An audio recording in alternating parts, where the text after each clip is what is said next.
సంతోష్ కుమార్ పైన ఏమో నేను బట్టలు ఉతికేసి ఆరేస్తానని వెళ్ళాడు. నేనేమో బట్టలు మార్చుకొని వస్తానని వెళ్ళాను. వెళ్ళేసరికి ఆడ కళ్ళు తిరిగి పడిపోయాడు అనుకున్నాను. ఆడికి లాగుదాం అనుకుంటేమో సాకు కొడిసింది నాకు కూడా. అందుకు భయపడి అన్యతో చెప్పాను. అప్పుడేమో అన్య మెయిన్ ఆపి బయట లాగాడప్పుడు. బట్ట నాగరాజు, నేను బీఎస్పీ పార్టీ నర్సీపట్నం నియోజకవర్గ ఇన్ఛార్జిగా పనిచేస్తూ ఉన్నాను. ఈరోజు మా బహుజన అయినటువంటి కుర్రాడు గొల్గొండ మండలంలో ఎస్సీ బాయ్స్ హాస్టల్లో 7వ తరగతి చదువుతూ ఉన్నాడు.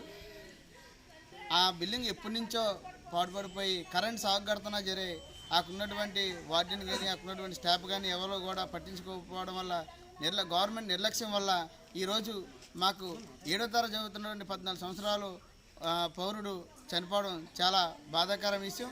ఇది ముమ్మాటికి ఇది ప్రభుత్వం హత్య అని చెప్పేసి మేము భావిస్తూ ఉన్నాం. ఎందుకంటే అంత కరెంట్ సాగు కొడుతున్నా సరే ముళ్ళులు పెట్టిన బిల్డింగ్లో పెట్టవలసిన అవసరం ఏమొచ్చింది. ఈరోజు నాడు నేడు అని చెప్పేసి పిల్లలు లేని స్కూళ్ళు కూడా బాగా చేస్తున్నారు. అలాంటి పిల్లలు రాత్రి పోలా ఉండేటువంటి హాస్టల్ ఎందుకు నిర్లక్ష్యంగా మీరు తీసుకుంటున్నారు అని చెప్పేసి మేము ఈ సందర్భంగా ప్రశ్నిస్తున్నాం. అంటే నీకు ఎస్సీ ఎస్టీ ఈ పిల్లలు అంటే మీకు చిన్నచూపుగా ఉందా, అక్కడ చదువుకున్నటువంటి పిల్లలు అని చెప్పేసి మేము అడుగుతా ఉన్నాం.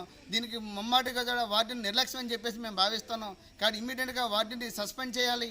అలాగే మా కుటుంబం ఏదైతే కుర్రోడు చనిపోయాడో ఆ కుర్రోడు కుటుంబానికి గవర్నమెంట్ ఉద్యోగం ఇవ్వాలి, 50 లక్షలు ఎక్స్గ్రేస్ ఇవ్వాలని చెప్పేసి ఈరోజు మేము బీఎస్పీ పార్టీగా ఈ ప్రభుత్వాన్ని డిమాండ్ చేస్తూ ఉన్నాం. అలా చేయని పక్షంలో పోస్ట్ మార్టం జరగకుండా అడ్డుకుంటామని చెప్పేసి కూడా మేము హెచ్చరిస్తూ ఉన్నాం. జై భీమ్, జై భారత్.